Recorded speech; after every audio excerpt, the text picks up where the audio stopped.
The pit bull champion in fight, the fat bill female, the famous BOLERO buzzsaw. Born on June 9, 1984 in Jimmy Atkins' backyard, she was a puppy named Buzzsaw's Parches. She was the daughter of Buzzsaw's Stomper. She was my dog, but I never had an interest in putting my name on the papers. She was registered as Snakeman's Runt, owned by Atkins.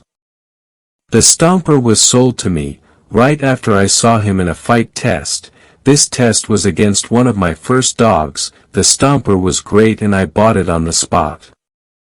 Atkins made a demand in the sale, that he had the right to breed the dog. He exercised this right only once, when Stomper was only 10 months old. Atkins' female was a direct daughter of Grand Champion Pedro. She was a great fighter, one of the best bitches I've ever seen. The Snakeman gave it to Runt when she was a puppy. She went to Atkins. At the time they lived nearby. Runt was silly and would definitely die. But Mr. Atkins' wife took good care of this sick puppy and Runt managed to survive. Runt was a small dog, with only 15 kilos in chain weight. She was red, with a red nose and golden eyes. She was so bent in the back, that she often threw her hips out of the joint, as if she were an old dog. Her puppies were beautiful. Dogs with long and powerful legs. As soon as they could walk, they already looked mature. That kind of puppy that looks like adult dogs, already demonstrates this as soon as you put them in chains. I have 2 puppies from this litter. A black male called Stripe and a tinged male called Bull. Both dogs gave up the first time they fought. I caught these dogs. They were about 8 weeks old. When I went to pick up my puppies, I noticed this little tinged female, called Patches. I told Atkins that I would like to buy it, and he refused. His wife had chosen her as his favorite. After 4 weeks, I was at Kenny Brewer's house, and we were working with a dog of mine. She was called Black Rose. She is Stomper's mother. While we were working on the dog, Kenny had a female in the backyard, who couldn't stop barking. We yelled at her to stop, threw hose water, and at the end of work, Kenny was ready to give me that crying puppy. I asked him how this puppy was generated. He had called her Fruity. He told me that Fruity came from Atkins' backyard. Her name was Runt. I went closer, looked straight, and realized it was her, Patches. I went back to the yard and asked Kenny, "How did you get this dog?" He explained to me that he had changed her, in a dog son of Outlaw and Carolina Rose, who had a serious case of heartworm. He seemed to be sorry, because he had exchanged one headache for another. At the beginning of the month, I had bought a set of Hansen scales, at an auction for $28, they were a sharp set. Brewer wanted them. Realizing your investment in the dog, I told him, "I have a brother of this dog and I will exchange it with you for her. I will also give you the scales you were looking at, which are hanging on my front porch." Kenny said closed. I agree. I went home and came back with Stripe and the scales and left there with the puppy. Being very young in dogs, I had a big dream, to cross this dog back in her father. I did this breeding and she produced some hunting dogs, but it is not worth mentioning here. Knowing that this is the end of the dog fight, I believe that no one will have dogs as good as me.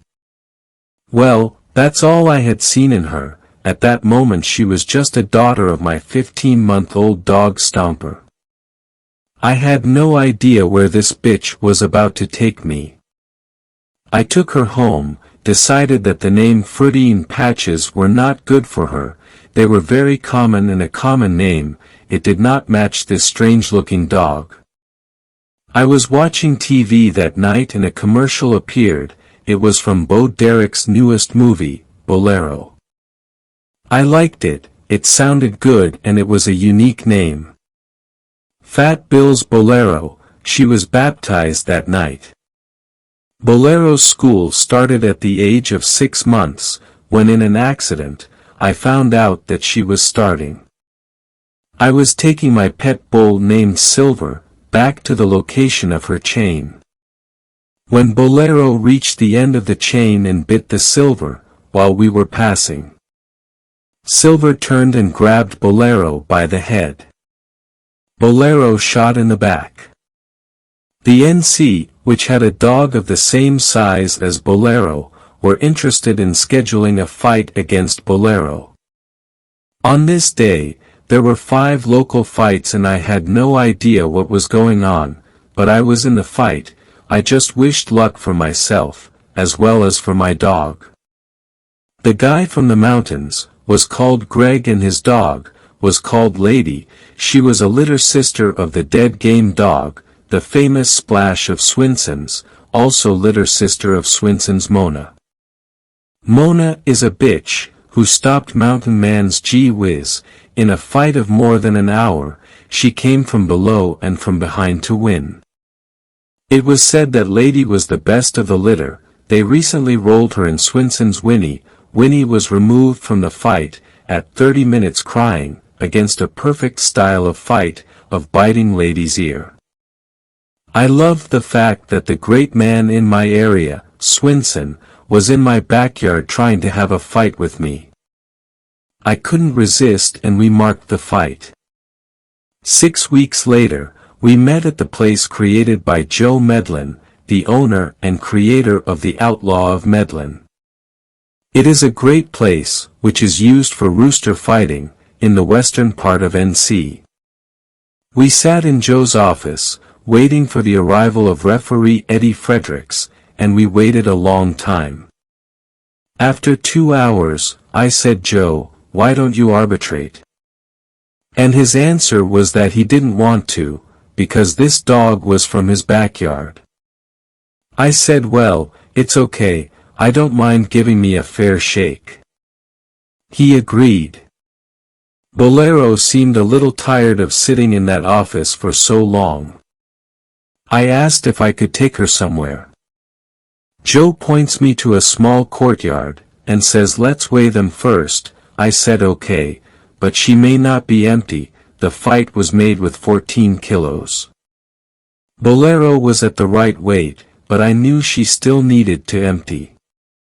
Greg brings the Lady and is a kilo heavier. The fight was $500, with a loss of $100, in case the dog was not in weight. I collected the $100 and Greg went to the ring with his dog. Medlin says okay, put your dog here, but I wanted to take her out. After a little discussion, I was allowed to take her out while Greg waited in the ring. I went to the courtyard. At the back of the fenced area, there was a small shed.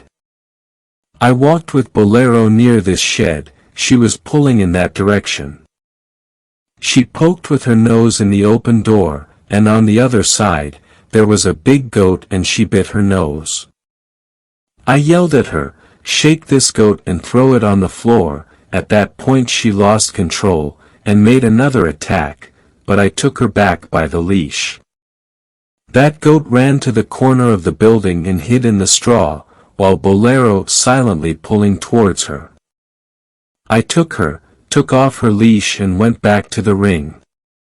When I entered the room, I dropped the collar, passed over the ring wall, and Bolero was shitting.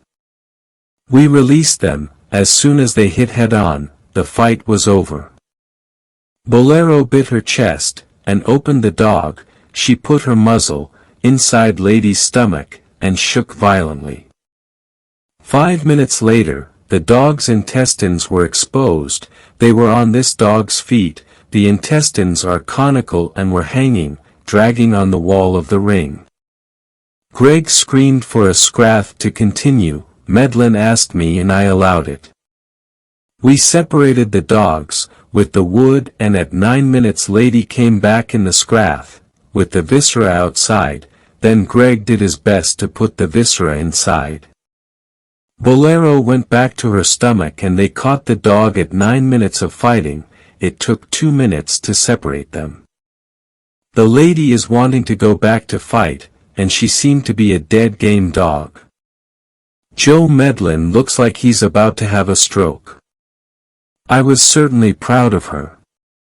Now I had a real winner of a fight, who got into the best bitch and won, not in a local beast fight.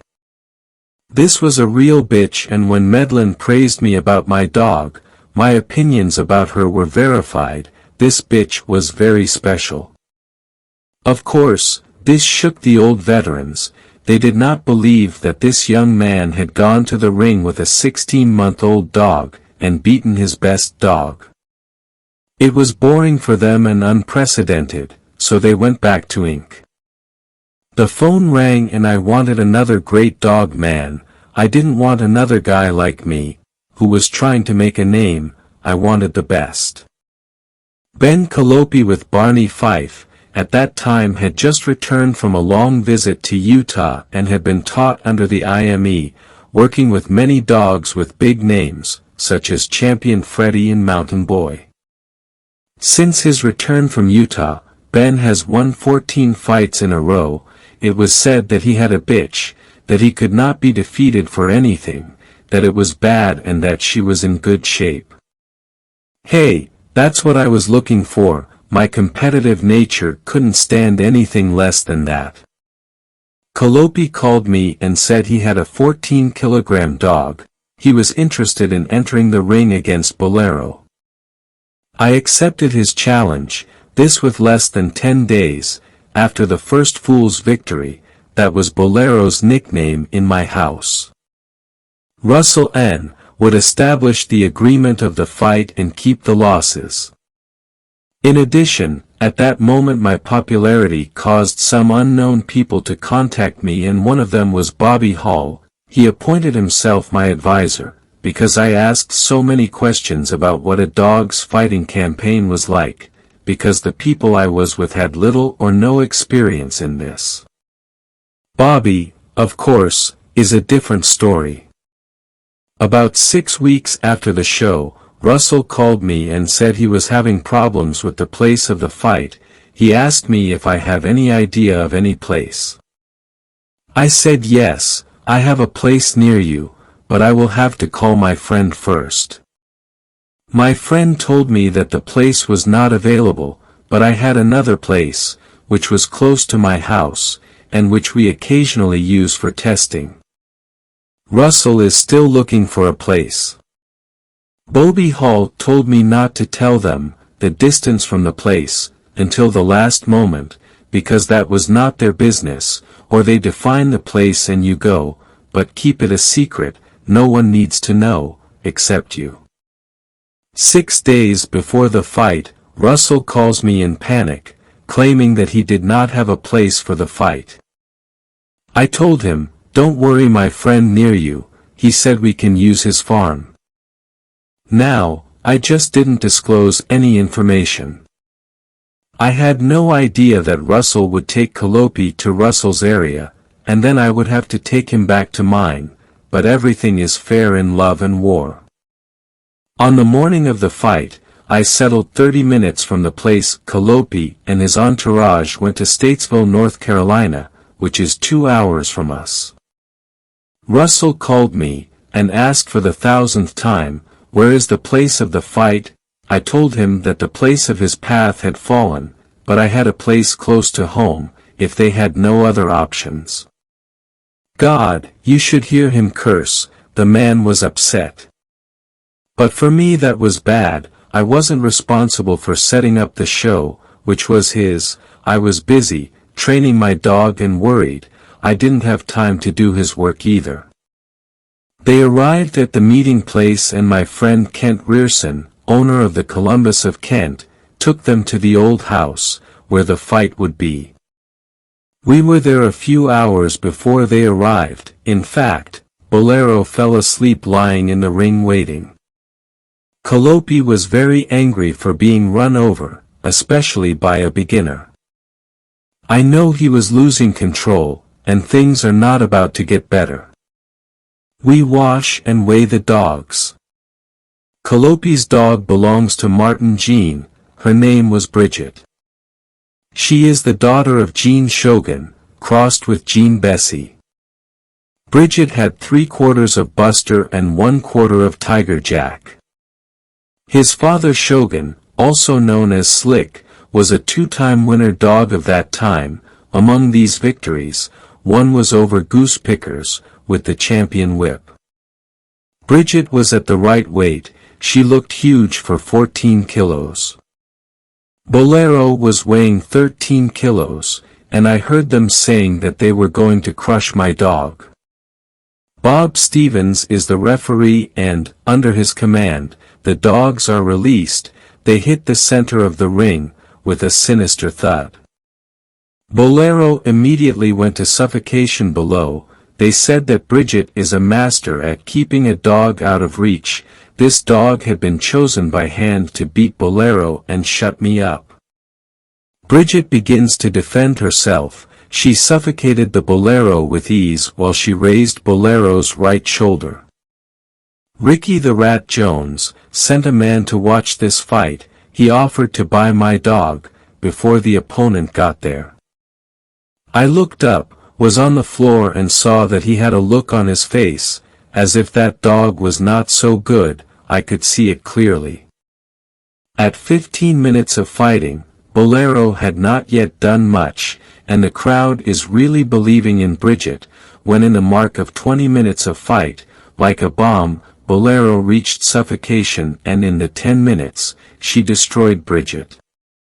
In 35 minutes of combat, Bridget is looking like a victim of a Halloween movie, when she bites Bobo's foot, and practically breaks all his bones.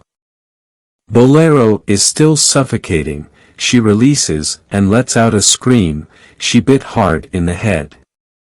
She bit that dog, in the nose and eyes. This dog was dripping blood, her face was deformed.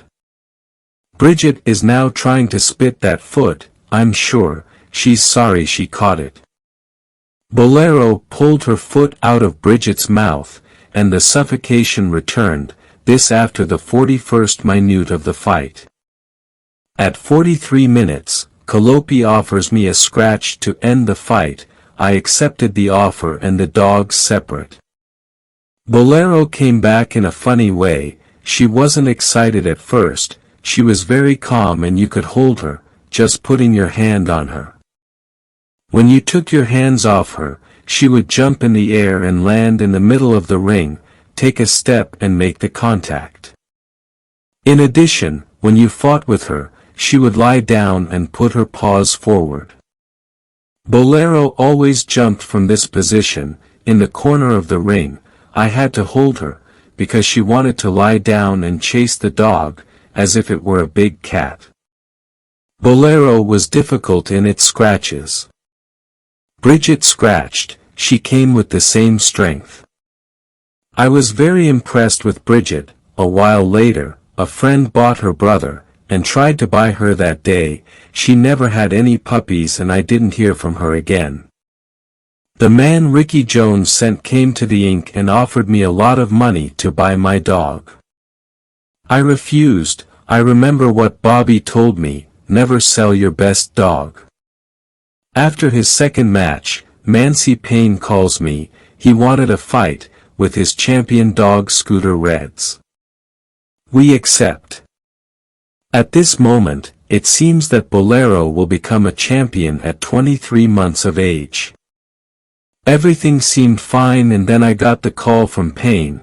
He said he was paying for the loss, since he had not trained his dog. It was a shame, but so be it. Bolero went into heat a few weeks later. I crossed her with the champion Chinaman. Of this litter was the 4-time Japanese winner, who was known as Kill Billy. His brother was killed. He was known as Pink Floyd. There were also 3 famous bitches in this litter. A once-winning dog, NKK Suicide, Hooten's Butcher Girl who died in a kennel accident, and there was another male of this litter, who when he was 10 months old, was shot by his owner. the reason was that he was a black dog. It had been given to Ernesto Hollingsworth, when he was a puppy and the old man was drunk one day. He called me and said, "If you come here, and pay me $1,000 for this puppy, you can take him back, otherwise I'll shoot him." Why did I say? He said, because he is a black dog and all black dogs are bad. This was in 1986 and Hollingsworth had little or no experience, because Bolero's fight against Bridget was the first official fight he saw, and after 14 months he was an expert.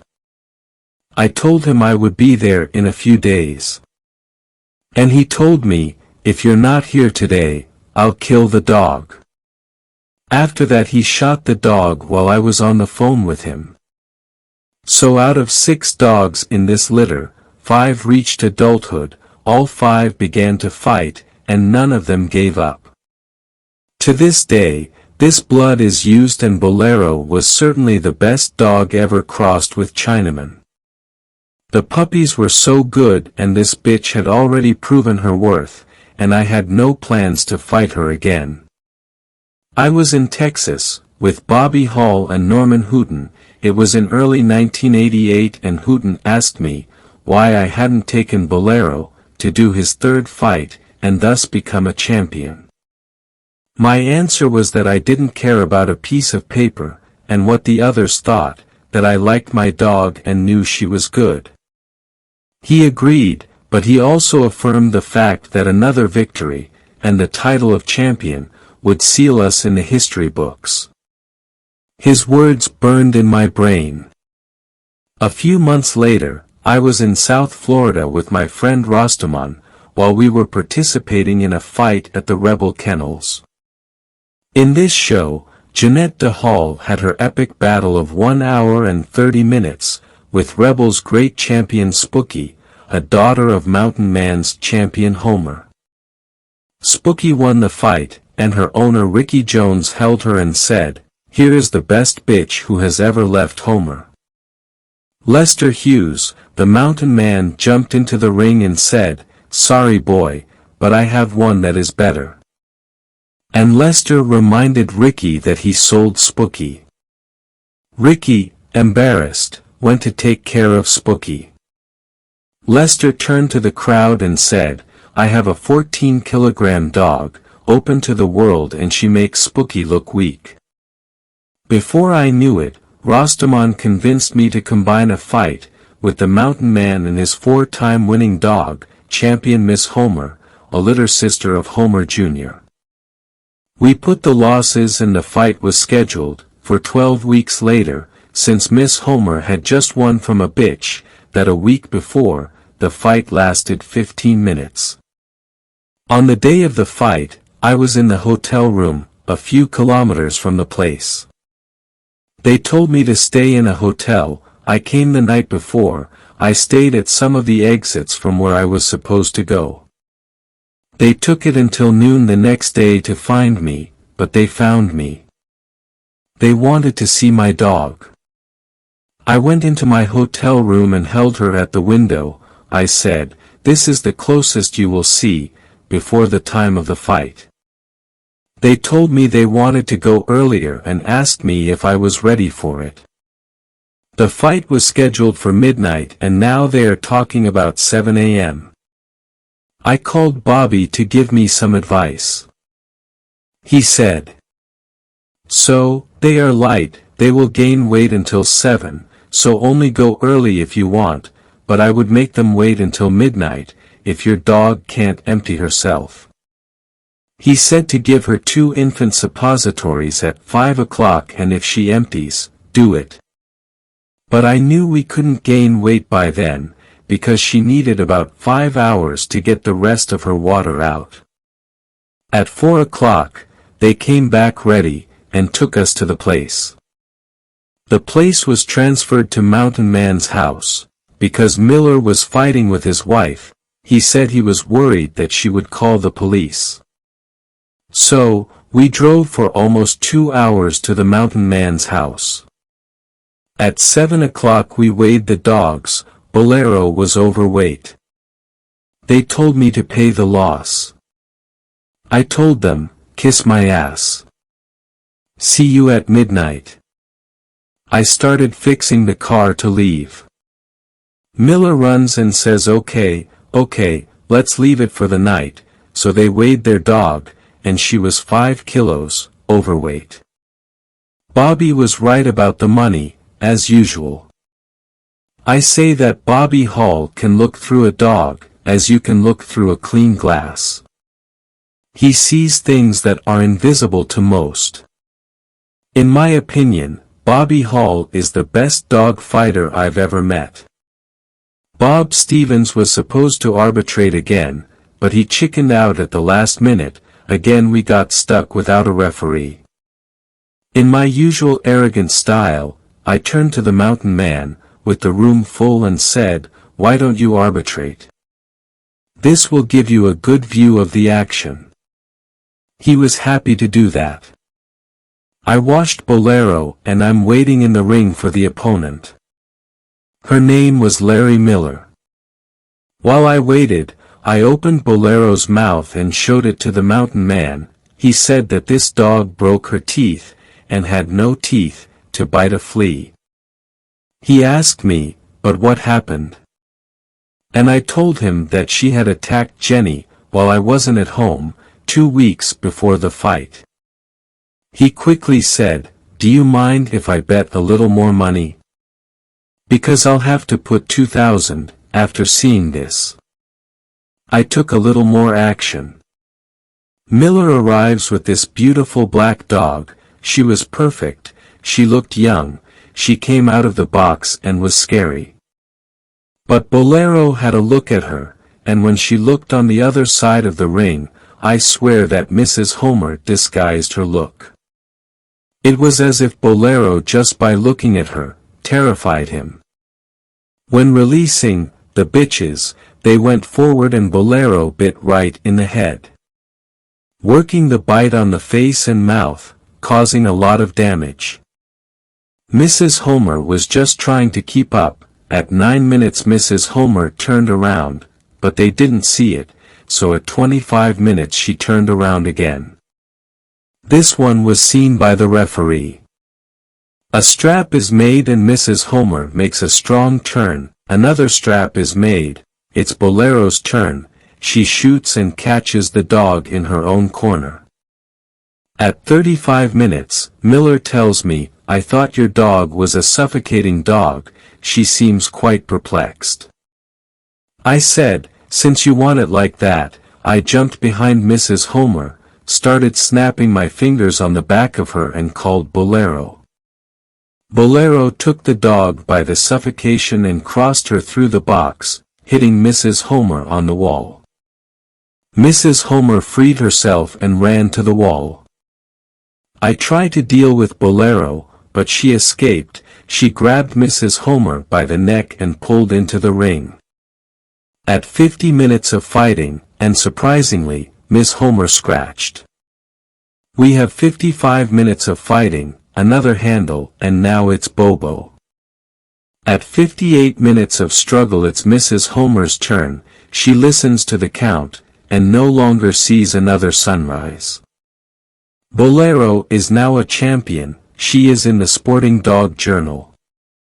Very soon she will become a household name. As all the big men of the late 80s were there, many of them were hurt, because even my so-called friends wanted to see us lose, but Bolero overcame all obstacles, and won the fight. After a year off, and with a litter of Zach, a son of Wood Snoodine Champion Sugar, I started training my puppy, looking for some action that winter. She was already more than 5 years old and already demonstrated it, but I felt that there was one more victory for her. I took her to an ADBA conformation show in Greenville, North Carolina. I met Barney Fife. He had with him a new dog, who said was the best he had ever seen.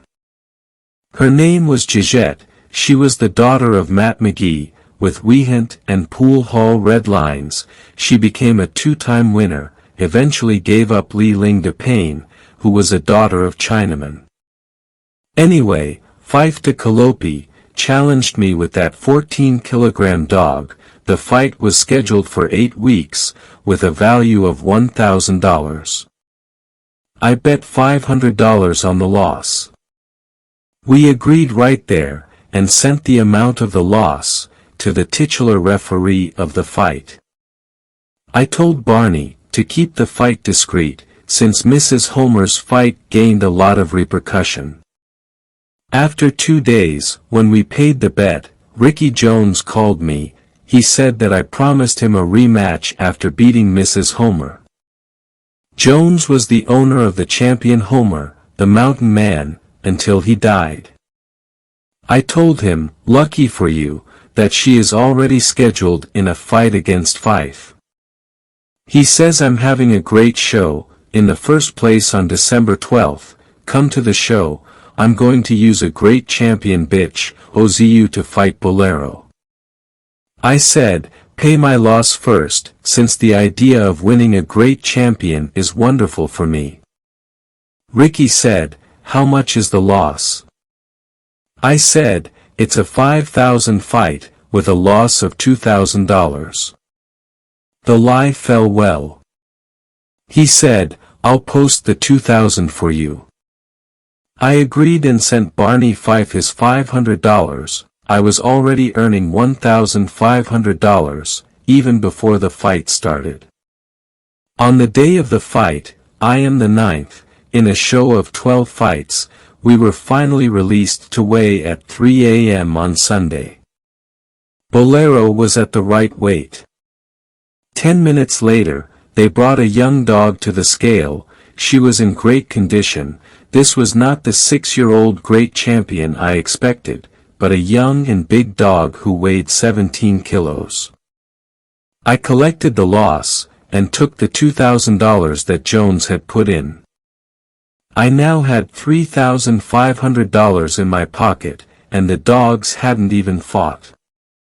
I told them I was going to fight, but they had to give me 2 chances. Jones refused. I fed my dog in the middle of the ring and challenged the crowd of 300 dog men. I said if anyone wanted to schedule a fight with a 16-kilogram dog, that I was open to betting against Bolero in 6 weeks. I would increase a kilo of her weight. She was older and was not well with 15 kilos.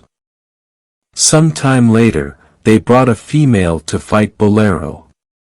She is the sister of Mr. Patrick's Homer. She gave up in 13 minutes in a fight. It's a shame that I didn't fight that night, but better things will come. Giving up 1 kilo in the fight, with a 5-year-old dog, it would be crazy.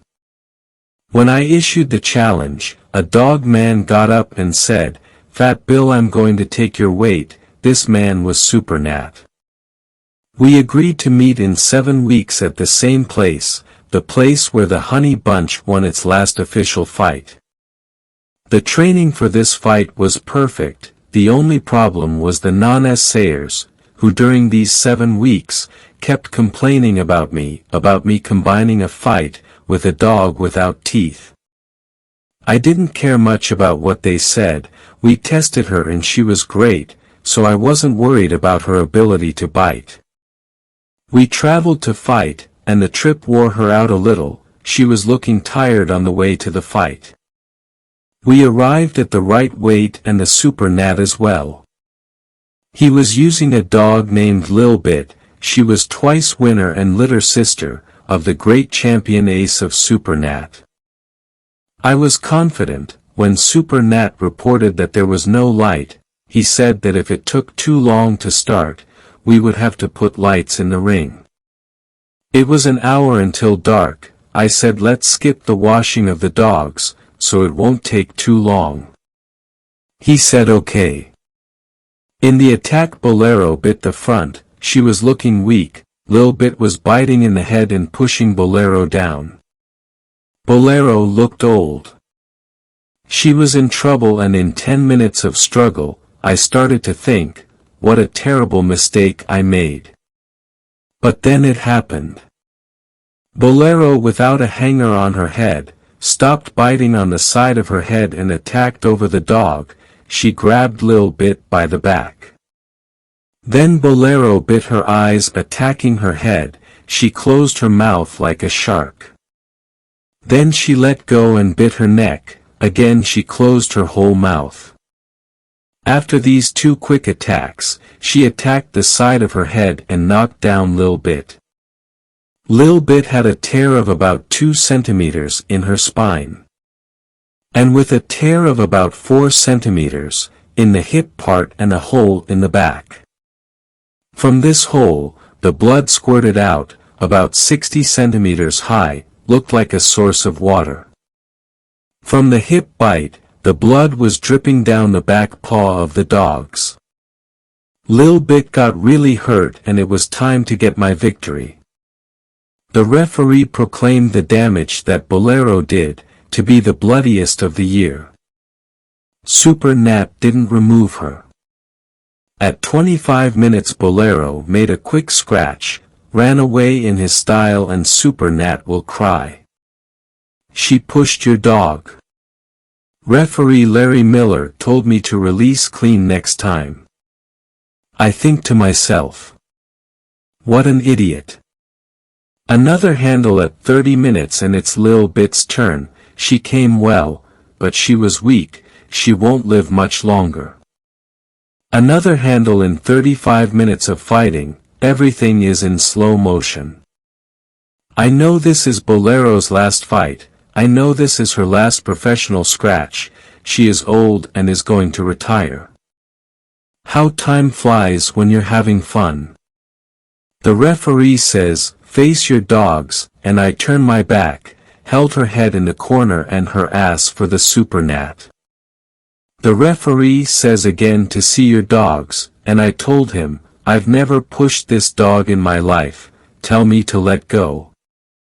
Let go of your dog, the referee screams, and I took my hands out of her. She ran around my right leg, she was tired. She skidded on the floor, took a piece of the carpet, with her 2 front legs, and attacked Lil Bit in her corner. Another quick handle and Lil Bit listens to the count in 38 minutes of struggle. And so Bolero's career ended in the fight. She was one of the best bitches I've ever had behind a leash. Bolero gave me many things, including money, fame, satisfaction, friendship and successful puppies, dogs that will always remind me of her.